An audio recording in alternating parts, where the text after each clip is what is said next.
사복음서를 통해서 볼 때 예수님께서 굉장히 중요하게 여기신 것이 있는데 그것은 바로 믿음입니다.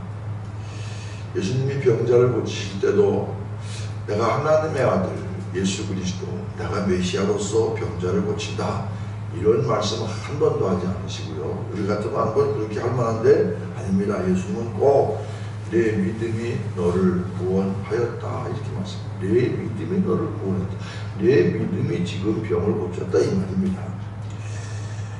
한 번은 제자들이 갈릴리 호수를 건너서 가는데 바람이 너무 심하게 불어요. 이런 심한 바람을 광풍이라고 그렇게 얘기합니다. 이 광풍에 두려워 똠니다 제자들이. 그런데 자 보세요. 광풍에 제자들은 두려워 떨고 죽을까봐 겁내 벌벌 떠는데 한쪽에서 예수님은 뭐 하셨어요? 잠을 주무셨어요. 참 여러분 이게 좀 그렇게 보이지 않습니까? 한쪽에서는 죽겠다가 오소했는데 한쪽에서는 그 속에서도 잠을 자요. 무슨 차이일까요? 그러니까 이 제자들이 예수님께서 선생님 우리가 죽게 된 것을 돌보지 않으십니까? 하고 예수님 깨워서 애원하니까 예수님이 광풍을 일컬어 잠잠하라 고요하라 그랬더니 조용해졌어요. 그러면서 뭐라고 말씀하십니까? 어찌하여 너희가 믿음이 없느냐? 어찌하여 믿음이 적으냐? 믿음을 얘기했습니다. 또 제자들이 자신의 아들 병원에 귀신 들린 아들을 고쳐주지 못하자 그 아버지가 예수님께 나와서 이렇게 말합니다. 할 수 있거든 내 아들의 병을 고쳐주시길 바랍니다. 그랬더니 할 수 있거든이 무슨 말이냐, 믿는 자에게는 능치 못할 일이 없느니라 하면서 바로 불신의 아버지의 신앙을 수정해 줬습니다. 여러분 성경에 보면은 문제를 해결하기 전에 또 병을 고치기 전에 또 기적을 일으키기 전에 엄청난 이런 역사를 나타내기 전에 반드시 확인하셨던 것이 바로 믿음입니다. 자, 사복음서에 보면 제자들이 궁금해서 예수님께 개인적으로 개별적으로 질문한 세 가지가 있었는데 첫째는 비유의 뜻을 물어봤습니다. 비유를 묻자오니 마가복음 4장 보면 예수님께서 비유가 아니고는 말씀하지 않으셨다 그랬어요. 제자들의 짧은 영적 지혜로는 비유의 의미를 이해할 수가 없었습니다. 그래서 제자들이 예수님께 그 의미를 여쭤봅니다. 또 하나 제자들이 예수님께 기도 배우기를 원했습니다. 예수님은 습관을 쫓아 기도하셨습니다. 하루 종일 병자 만나고 귀신 들린 사람 만나고 치유해 주시는 강행군 속에서도 꼭 이른 새벽 이명에 기도하기를 쉬지 않으셨습니다.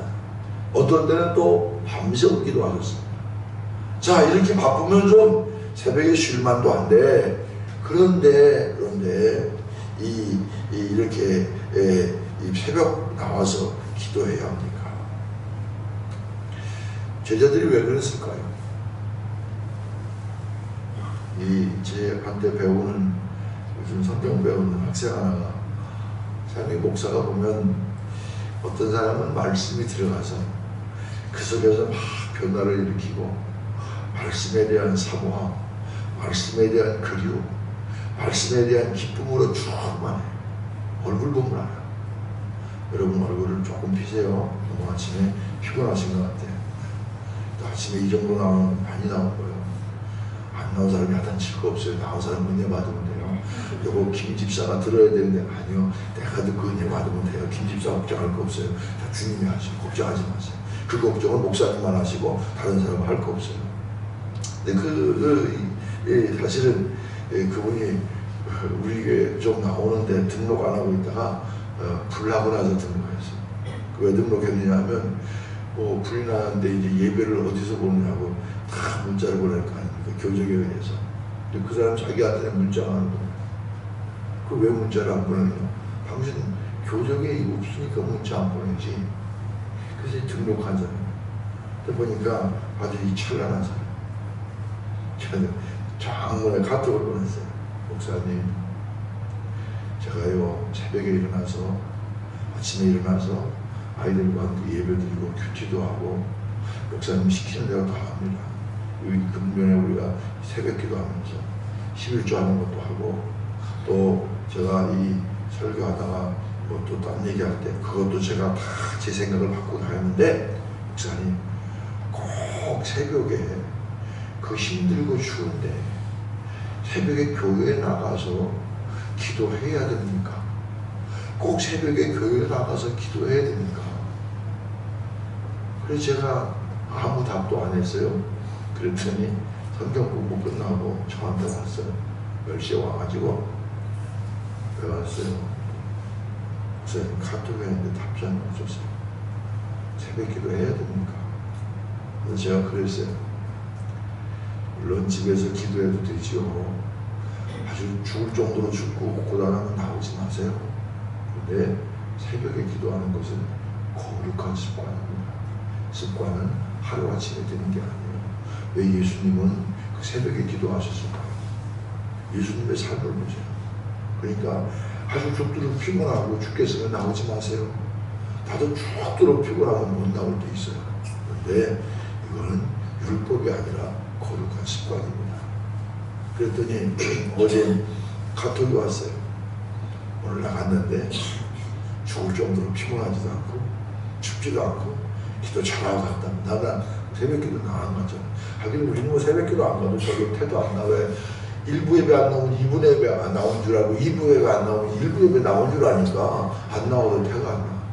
그분은 제가 새 기도 부흥에 인도하는 줄 알고, 제가 광고를 잘 안 하는데 우리 카톡으로 이 학생들한테 보냈어요. 내가 교재 준비하다가 생각나서 카톡 보낸다. 열심히 좀 참석하라. 열심히 여러분 기도하고 성경 공부 열심히 하라. 여러분 기도는요, 새벽 기도는요, 뭐 예수님이 하셨으니까 법적 아니에요. 이건 거룩한 습관입니다. 여러분 습관은요 하루아침에 되는 게 아니랍니다. 여러분 생각해 보세요. 하루의 첫 시간을 하나님께 드리고 하나님께로부터 영적인 힘을 받아서 하루를 시작하면 무지하게 피곤할 것 같지만 형식적으로 왔다 가니까 피곤하지, 진짜 하나님과 교통하면 피곤할 리가 없죠. 더 힘이 나고 더 은혜가 되고, 특히 하면 집에 가서 하세요. 더 능력이 내 마음에 임하고 더 평안이 임하고.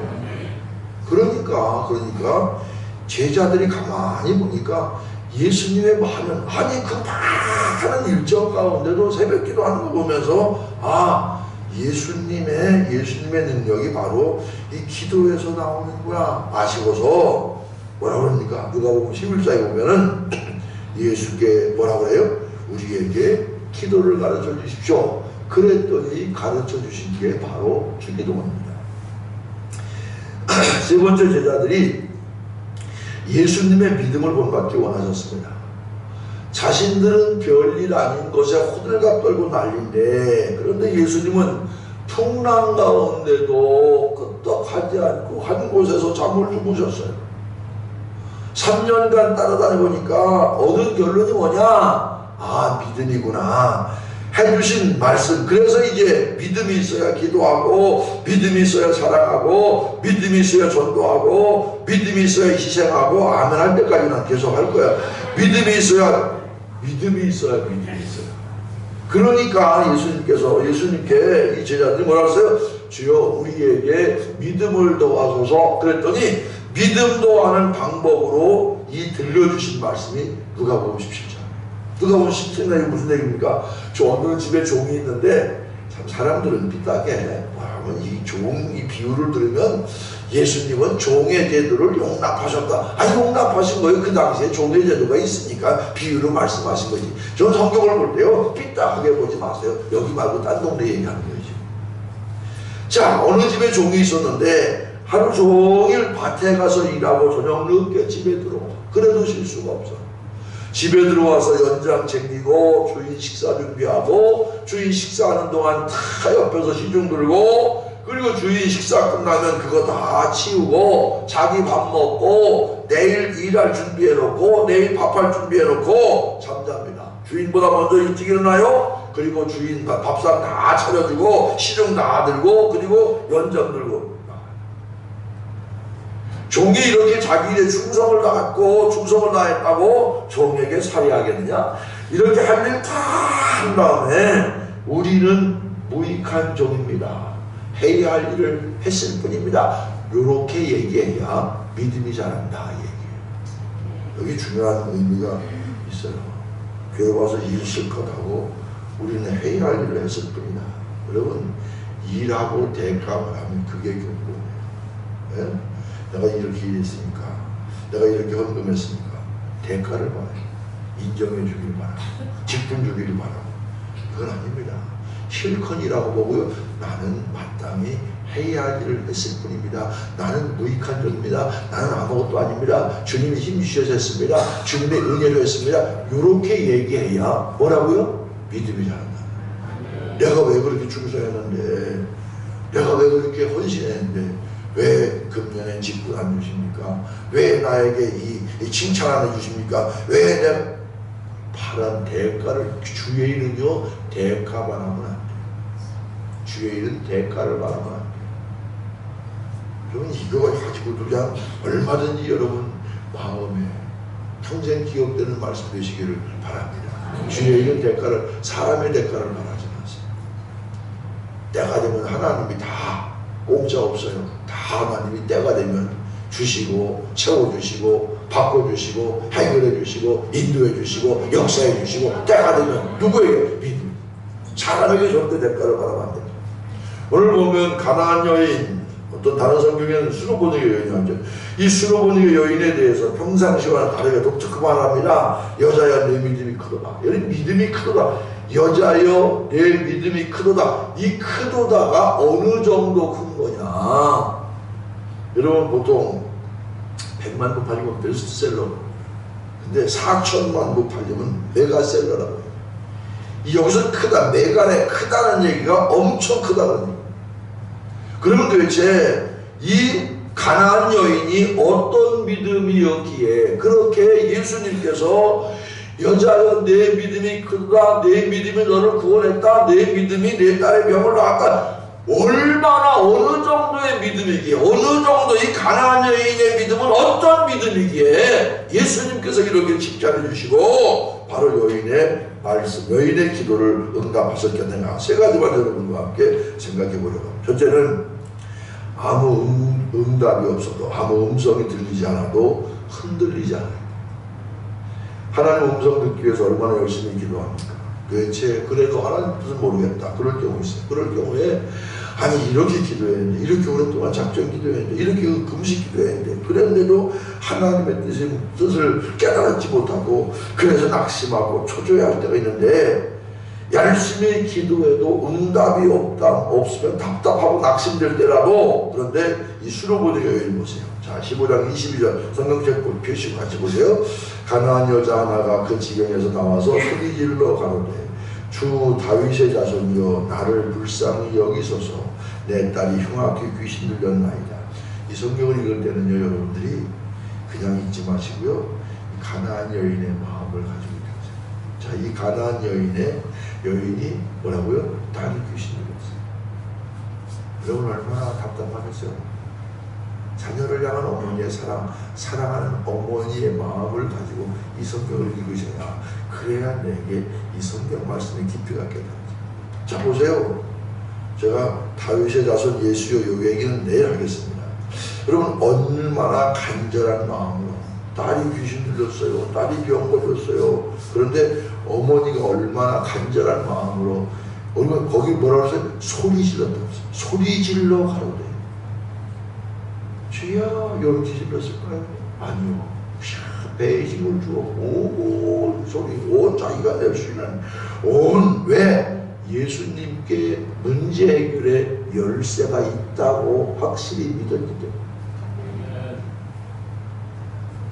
그런데 예수님 반응이 어땠습니까? 예수는 23절입니다. 예수는 한 말씀도 대답지 아니하시니, 예수님은 그렇게 소리 지르며 그렇게 소리 높여서 주님을 불렀지만 예수는 한 말씀도 대답지 아니하시고, 거기다가 제자들이 와서 청하여 말하되 그 여자가 우리 뒤에서 소리를 지르오니 그를 보내소서.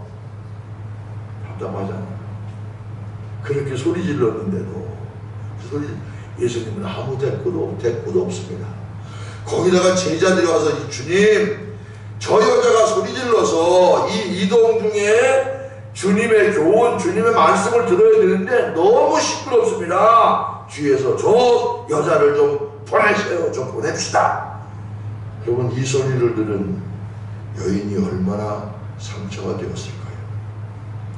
하나님의 음성이 지연될 때 참지 못하고 견디지 못하고 기다리지 못하고 초조해하고 낙심하는 것, 이게 바로 우리 보통 사람들의 믿음이에요.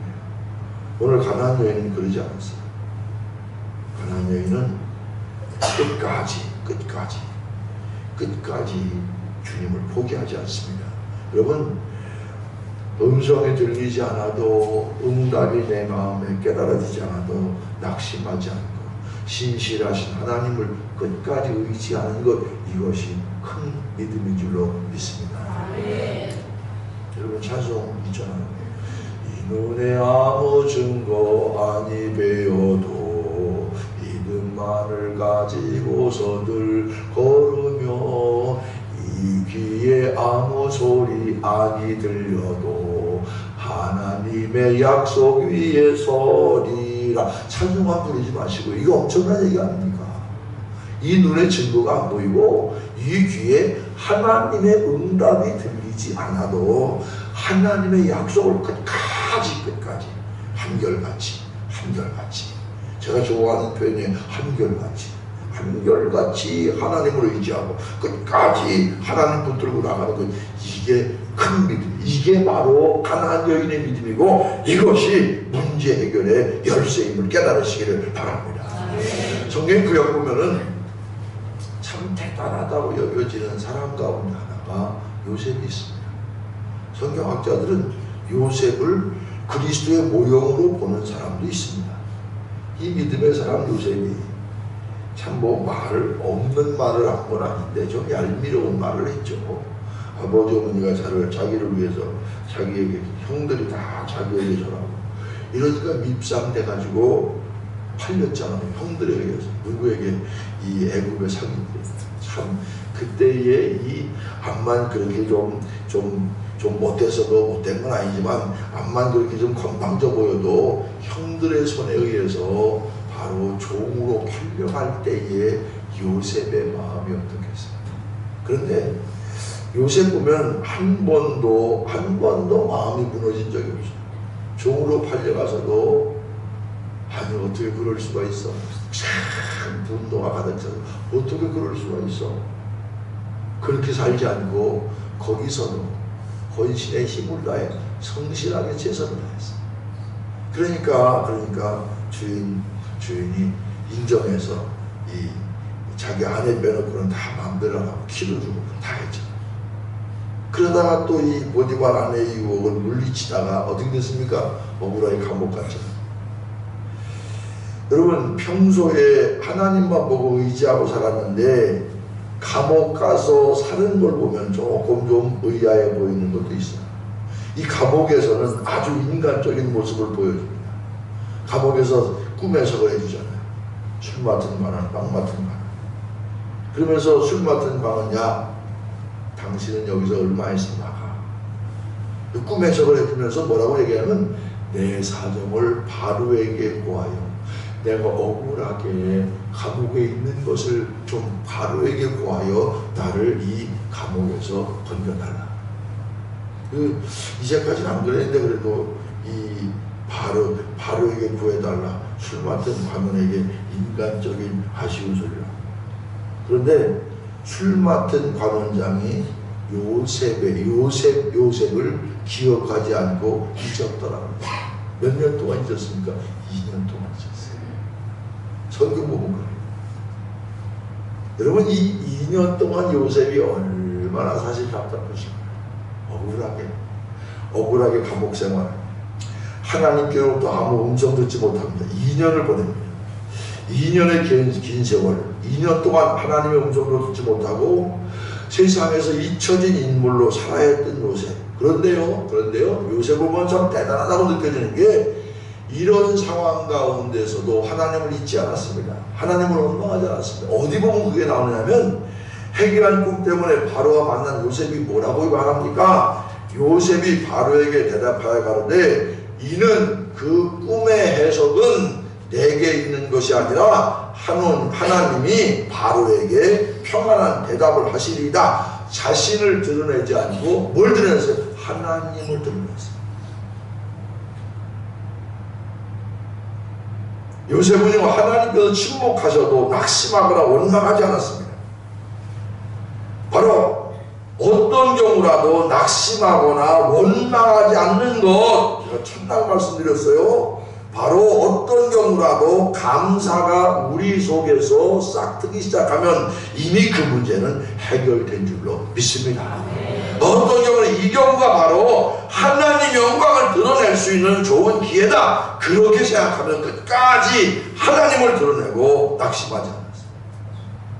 응답이 없어도 하나님이 안 말씀하지 않으셔도 때가 되면 반드시 주님께서 보여주실 것이다, 역사해 주실 것이다, 인도해 주실 것이다 확신을 가지고 끝까지 주님 믿고 주님을 향한 마음을 흔들지 않았어요. 두 번째, 이 가나안 여인이요 시험 들지 않았습니다. 한 말씀도 안 하시던 예수님께서 드디어 한 말씀 꺼내시는데 여인에게는 충격입니다. 24절 같이 한번 읽겠습니다. 24 시작. 예수께서 대답하여 이르시되 나는 이스라엘 집에 잃어버린 양 외에는 다른 데로 보내심을 받지 아니하였노라. 이게 무슨 말입니까? 나는 유대인에게만 관심이 있고 이방인이 가나안 여인 당신에게는 관심이 없어. 나는 당신에게 관심이 없어. 여러분 이게 실감이 안 나죠. 어느 날 남비정 목사님이 당신 뭐 나 교회 나왔는데 당신 암만 교회 나와도 난 당신 관심 없어. 난 지금 나와 있는 사람만 관심이지 당신 관심 없어. 그러면요 그럼에도 불구하고 교회에 나올 사람이 있어요. 이거 심각한 일이에요. 그렇게 생각하면 이게 얼마나 심각한 얘기입니까? 만약 여러분이 이 말씀을 들으셨다면 어떤 반응을 보일까요? 내게 그렇게 말씀하실 수 있습니까? 상처받았다, 시험 들었다, 내가 교회가 여기밖에 없어? 이러면서 문제 해결이 주님께 밖에 없어? 이러면서 그냥 뒤로 휙 돌았어. 잘 먹고 잘 사세요 이러고 갈 텐데 그러지 않았어요. 가나안 여인이 그러지 않았어요. 절대로 시험 들지 않았습니다. 물러서지 않았어요. 자 보세요. 25절 같이 읽겠습니다. 시작. 여자가 와서 예수께 전하며 이르되 주여 저를 도우소서. 어떻게 했다고요? 주여 저를 도우소서. 주님, 저는 주님 없이는 아무것도 아닙니다. 아무것도 할 수 없습니다. 남들 다 넘어지고 남들 다 시험 들 수 있는 그런 상황이지만 시험 들기는커녕 오히려 더 주님만 붙들고 더 하나님만 붙들고 이게 바로 가나안 여인의 문제예요. 어떤 경우라도 시험 당하지 마시길 바랍니다. 시험 들지 마시길 바랍니다. 시험 들지 마세요. 2017년 2년 동안 올라가 점점 커져가는 교회, 점점 어제보다 오늘이 낫고 오늘보다 내일이 낫고 그러려면 어떤 믿음이 있어요? 어떤 믿음? 어떤 경우라도 포기하지 않고 주님은 지금도 나를 바라보시고 나에 대한 기대가 있으시고 나를 통해 역사하시고 나를 통해 영광 받으시기를 기뻐하시고 소망하시고 그게 바로 우리 주님이시다 확신을 가지고 어떤 경우라도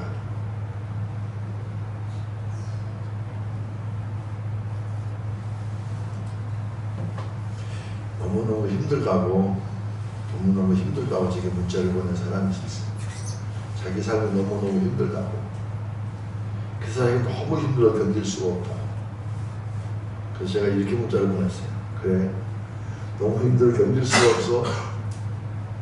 나는 그래도 이 순간도 나는 주님 바라보고 나는 너무 난 뭐 힘들겠지 얼마나 힘들겠어. 난 그래도 오늘 교회 가서 내 할 일을 해. 이 얘기는 무슨 얘기냐면 네가 아무리 힘들어도 지금 나만큼 힘들겠냐.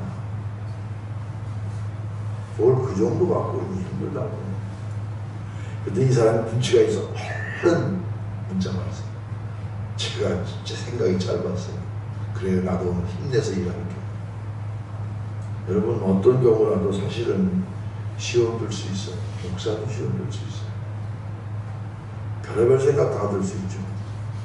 그래도 우리는 뭐를 끝까지 뭐를 하나님이죠. 여기까지 인도하신 하나님. 여러분 사실은요 하나님을 생각할 때 좋은 거 많이 생각해요. 하나님이 내게 주신 좋은 거 많이 생각해요. 그동안 하나님 얼마나 은혜를 많이 주셨어요.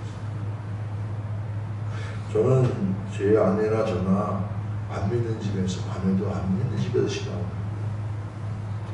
둘째 아이가 신학을 한다고 그럴 때 말렸어요.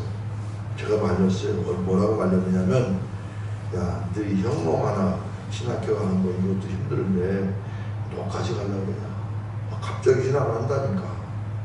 그러니까 저희 아내가 뭐라고 그러냐면, 여보, 당신이나 나나 안 믿는 집에서 신학하고 여기까지 온 건 부모 덕에 왔어. 하나님 은혜로 왔지.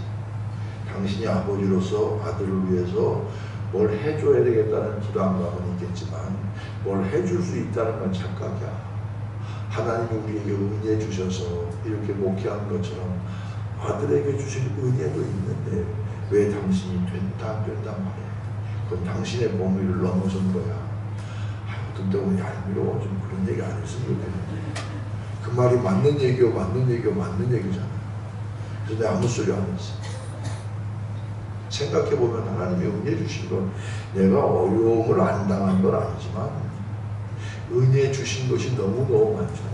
너무너무 많잖아. 여러분 참 이 현대에 보면은 우리 이 성도들이 보면은 적과 악을 구별하지 못해. 피 터지게 싸워야 될 적 앞에서 꼬리를 내리고 그렇게 살지 말아야 돼. 그렇게 사실 싸우지 말아야 되는데 아군 앞에서는 그냥 입에 거품 물며 싸우는 거 아닙니다. 여러분 조그만 일에도 상처받았다고 이런 대우받고는 신앙생활을 못하겠다고 한탄합니다. 나에게 어떻게 그럴 수가 있느냐. 상처를 묵상하고 상처의 노예가 됩니다. 아닙니다. 덮어가야 돼요. 덮어야 돼요. 넉넉해야 돼요. 어제 아침 제가 무슨 말씀 드렸어요? 덮어주는 거. 그래 하나님이 반드시 요거 뒤에 좋은 거 주실 거야. 처음에는 제가 전부 와서 저한테 위로하기를 뭐라고 하시나요? 불난집이 잘 된다고 불난집이 잘 된다고. 난 지금 속이 막 타는데 불난집이 잘 된대 불난집이 잘 된대. 요즘에는 그게 느껴져요. 아멘입니까? 아멘 안 했죠? 네. 우리는 복부가 하면 하나님 막 주실 것 같아요. 2019년도면 2866세대가 바로 우리가 고좀 매각한 땅 거기 아파트 2편한 세상 아파트가 그냥 들어와. 그럼 그냥 가만히 앉아서 뭐 제가 보니까요 이사 오는데 뭐 춘천 시내에서만 이사 오는 게 아니더라고요. 다른 지역에서 이사 오는 사람들 어디 가겠어? 가까운 데 가겠지. 요즘은요 가깝다고 또 오지도 않아. 다 보고 다녀봐요. 보고 다녀보고 자기에게 맞는 데 와. 여러분 천막 텐트에도 새신자가 등록을 한다니까요. 매주 몇 명씩 등록해요. 그 텐트에서 추운데 예배 드리는데 뭐 왜 예배 부르냐. 어제 제가 우리 집사님한테 메일 하나 받았어요. 뭐라고 하냐면 그분이 저기 교장 선생님 하시는 분인데 지난해 자기가 3관왕을 했대. 내가 잘 모르겠는데 뭐 하여튼 세 부분에서 전국 1등을 했대. 저 조그만 학교 제가 볼 땐 조그만 학교. 근데 이번에 서울대 경영학과도 가고 뭐 어디 뭐 의대도 가고 뭐 이거 쭉 가면서 제가 그 얘기를 하려고 하는 게 아니라 저는 광야 예배당이 너무너무 좋습니다. 제 평생에 언제 이런 경험을 해보겠습니까? 만일 복고에서 다시 교회에 가도 이걸 그냥 내버두고 가끔 여기 와서 예배를 드렸으면 좋겠습니다. 예배 환경이 나쁘다고 너무 목사님 신경 쓰지 마세요. 나는 그곳에서 고향과 같은 마음을 갖습니다. 춥지만 여러분 역사는 하나님이 하셨다. 제가 아무리 떠들어도 되겠습니까? 오늘 이 가나안 여인은요 예수님의 충격적인 모습에 절대 시험 들지 않았습니다. 오히려 예수님께 더 가까이 나가서 뭐라고 그랬다고요? 주여 저를 도우소서. 시험 들게 될 경우에 절대로 사람 보지 마시고 예수님께 더 가까이 나가서 주여 저를 도우소서 기도로 승리하는 여러분 되시기를 바랍니다.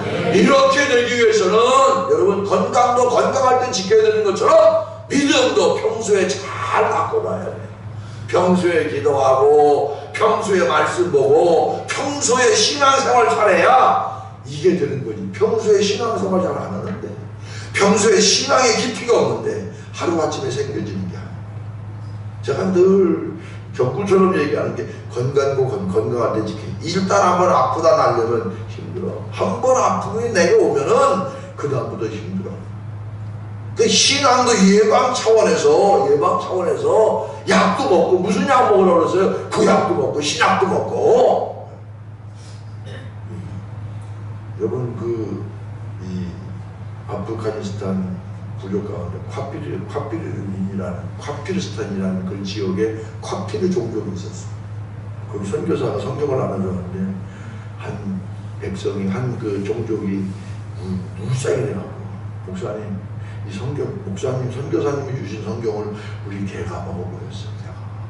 그러니까 뭐라 그러냐면, 하나 더 줄 테니까 너무 그렇게 상심하지 마요. 아니 그게 문제가 아니고요, 성경을 먹고 우리 개가 변했어요. 어떻게 변했어요? 아니 본래 사냥개라 사냥하면 무지하게 사냥을 잘하는 맹견이었는데, 아니 말씀 먹고요, 이제는 원수를 사랑하는 그 말씀 먹고 사냥 안 하고 이거 어떻게 합니까? 얼마나 순진해요. 걔도 하나님 말씀 먹고 변할 걸 그렇게 아는 그 마음이 얼마나 순진하냐고. 여러분 어떻게 성경 말씀을 보십니까? 말씀이 내 속에 들어오면 변화와 능력이 있다. 하나님 말씀으로 받을 때 역사가 나타날 줄로 믿습니다. 이 믿음이 있어요. 이 믿음을 가지고 하나님 말씀이 내게 임한다는 이 믿음의 확신을 가지고 말씀을 읽어. 평소에 말씀을 읽어줘요. 그래야 위기의 때에 말씀이 생각나요. 평소에 잘해요. 마지막으로 자존심까지 내려놓을 수 있는 믿음이 바로 이 가나안 여인의 믿음입니다. 어떤 원로 목사님이 이런 말씀하셨어요. 집 팔아 교회 바치는 사람, 땅 팔아 교회 바치는 사람 보았는데 성질 팔아 교회 바치는 사람 못 봤다. 이 예수 믿어도 이 성질은 그냥 자기 갖고 있는 성격가 나온다. 그 가운데 제일 문제가 되는 게 뭡니까? 자존심입니다. 목회자에게도 성도에게도 이 자존심이 가장 큰 문제입니다. 여러분 지도자나 백성이나 자존심 문제에 걸리면 문제의 본질이 안 보여요. 핵심이 안 보여요. 그 자존심 문제 때문에 참 큰 이 문제가. 여기 26절 보니까 대답하여 이르시되 자녀의 떡을, 예수께서 자녀의 떡을 취하여 개들에게 던짐이 마땅하지 아니하니라, 그렇게 말씀하셨어요. 이게 무슨 말입니까? 자녀의 떡을 취하여 개들에게, 개가 누굽니까? 바로 가나안 여인을 지금 예수님 뭐라고 그래요? 당신은 개입니다, 그렇게 얘기하는 거예요. 내가 어떻게 유대인들에게 베풀어야 될 그런 은혜를 이방인인 당신에게 내가 이걸 줄 수가 있겠습니까? 그렇게 얘기합니다. 여러분 그러면 무슨 반응이 예상됩니까? 어떻게 나를 개에 취급하십니까? 예수님이 그런 분인 줄 몰랐습니다. 어떻게, 나도 자존심이 있습니다. 아니 유대인들의 시각과 예수님 시각은 똑같군요. 그러면서 시험될 만한데, 그러면서 이렇게 포기할 만한데, 자존심 때문에 주저앉을 만한데. 그런데 27절 보니까 여자가 이르되 주여 옳소이다. 개들도 제 주인의 상에서 떨어지는 부스러기를 먹나이다. 주여 개들도 주인의 상에서 떨어지는 부스러기를 먹지 않습니까? 제게 부스러기 은혜라도 주십시오. 부스러기 은혜라도 주시면 내 딸의 흉악한 귀신 들린 병이 나을 줄로 믿습니다. 자존심 때문에 상처받고 자존심 때문에 주저하는 사람도 없거든요. 제가 목회하면서 저도 자존심 건드리면 팔을 합니다. 아직도 이렇게 설교하면서 끊임없이 목사인 저도 자존심을, 누구의 영광을 위해서? 하나님의 영광. 왜 그렇습니까? 주님께 열쇠가 있어요. 주님께 키가 있어요. 오래된 얘기입니다. 부부 교수가 있었어요. 애가 하나 있는데 부부가 교수하니까 이 애가 할머니가 키워요. 일하는 할머니가 키워요. 애가 아프기 시작합니다. 동네 병원에 가도 고치지 못해요. 그래서 하루는 시간 내서 부부가 아이를 데리고 큰 병원에 갔더니 그 의사가 뭐라고 얘기하냐면 이 아이의 병원 고칠 수, 현대의학으로 고칠 수가 없습니다. 그렇게 절망합니다. 그러면서 이 부부가 뭐라고 생각하냐면 의사 당신이 뭔데 한 생명의 사망 선고를 당신이 내려. 이제 의학으로 안 된다니까 매달릴 때는 하나님밖에 없어요. 그래서 이 방학 때 돼서 이 아이를 끌어안고 어딜 갑니까? 기도원을 갑니다. 요즘에는 기도원의 시설이 좋죠. 옛날에 그 여름은 땀 다 난 환자들 다 여기저기 이불 갖다 놓고 물병 갖다 놓고 다 그냥 거기가 숙소고 거기가 예배. 그 이제 막 가니까 앞에서 질서 잡는 그 사람 있잖아요. 다 만지라고. 근데 이 사람이 들어가서 뭐 이게 애 안고 자리 찾는데 소리 지릅니다. 거기 왜 서 있느냐고 앉으라는데 왜 안 하느냐고. 그러니까 이 부부가요, 그 부부가 대학 교수 부부가 무릎으로 엉금엉금 기어서 어디 빈자를 찾아가요. 무릎으로 엉금엉금 기면서 이 부부의 마음속에 들었던 생각이 바로 오늘 본 개처럼 엉금엉금 껴서 빈자리로 가는 자리. 주님, 부스럭이라도 좋습니다. 이 아이의 생명을 주님 구해주시기를 바랍니다. 간절히 기도합니다. 살았을까요? 살았으니까 내가 이 얘기하지. 여러분, 시험 들고 상처받고 내가 그래도 나가면 그래도 내가 지성인인데 그렇게 아무래도 교회 와서 교회 안에 내가 기도하면 그렇게 소리 지르고 사람들 앞에 면박 주고 이런 자존심을 생각했다면, 여러분, 이 사탄이 우리를 공격할 때 제일 공격의 핵심 포인트가 자존심.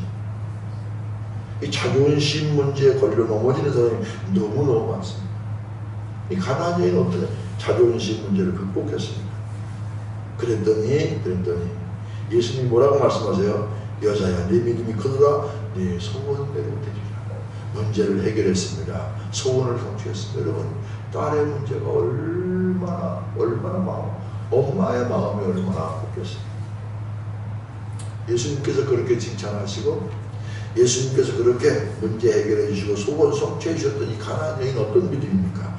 아무 음성이 안 들려도, 아무 소리가 안 들려도 하나님 말씀 붙잡고 나가는 일.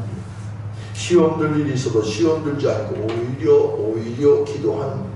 자존심까지도 뛰어넘는 믿음. 2017년이 여러분 이 세 가지만 붙들어도 여러분의 믿음은 승리하게 될 줄로 믿습니다. 때가 되면 반드시 하나님께서 우리에게 응답하시고 선한 길을 보여주시고 왜 그러셨을까? 하나님이 왜 이런 시련을 나에게 주셨을까? 여러분, 성경을 쭉 보면은 편안할 때 위기입니다. 이미 위험하고 힘들 때는 위기가 아니에요. 편안할 때가, 여러분, 예언자들이 다 예언한 것은요, 경제적으로 잘 살고 정치적으로 문제가 없을 때 예언했어요. 위기의 때는 예언이 필요 없어. 왜? 위기의 때는 알아서 다 하니까. 그럼 2017년이 만만한 해가 아닙니다. 어제 뉴스 보니까 10년 위기설이. 저는 또 제 인맥이 있잖아요. 그 방면에 전문가들을 많이 알고 있어요. 만나 대화하면 목사님 그거 헛소리 아닐 수 있습니다. 정말 지금 우리가 경계해야 됩니다. 이런 때 우리가 필요한 게 뭡니까? 기도입니다. 믿음입니다. 2010년 이 안에 어떤 경우라도 이 가나안 여인을 생각하세요. 가나안 여인처럼 어떤 경우라도 포기하지 않고 시험 들지 않고 자존심도 넘어져서 정말 주님 때문에 여러분의 문제를 해결하고 소원을 성취하는 하나가 되시기를 주의 이름으로 간절히 축원합니다. 가나안 여인처럼 승리하시기 바랍니다. 기도하시겠습니다. 하나님, 2017년 한 해 동안 가나안 여인처럼 믿음으로 끝까지 주님을 바라보고 주님을 믿고 자존심을 뛰어넘어 주님께 은혜를 구하는 그런 믿음으로 살아가는 한 해가 될 수 있도록 인도하여 주시옵소서. 뭐니 해도 믿음이 있어야 세상을 이길 수 있을 텐데 2017년 신년 벽두에 우리에게 이런 집회를 허락하신 것은 바로 이런 믿음으로 새롭게 무장하고 한 해를 살아가라고 하는 하나님의 음성인 줄로 믿습니다. 하나님, 어려움 당할 때마다 이 가나안 여인이 생각나게 도와 주시옵시고 어떤 경우도 포기하지 않고 믿음으로 달려나가는 서원의 성도들이 되게 주여 인도하여 주시옵소서. 하나님, 합심하여 부르짖을 때 주님께서 함께 하셔서 어떤 경우라도 내가 가나안 여인처럼 이 믿음 붙들고 2017년 승리할 것이다 확신을 가지고 주 앞에 구하는 귀한 성도의 신앙이 될 수 있도록 주여 역사하여 주시옵소서. 주님만 바라보게 하여 주시옵소서. 주님만 의지하게 하여 주시옵소서. 주님께 주여 도와주옵소서. 그 도움을 구할 수 있는 귀한 믿음의 성도들이 다 될 수 있도록 주여 인도하여 주시옵소서. 예수 그리스도의 이름으로 간절히 기도드립니다. 아멘.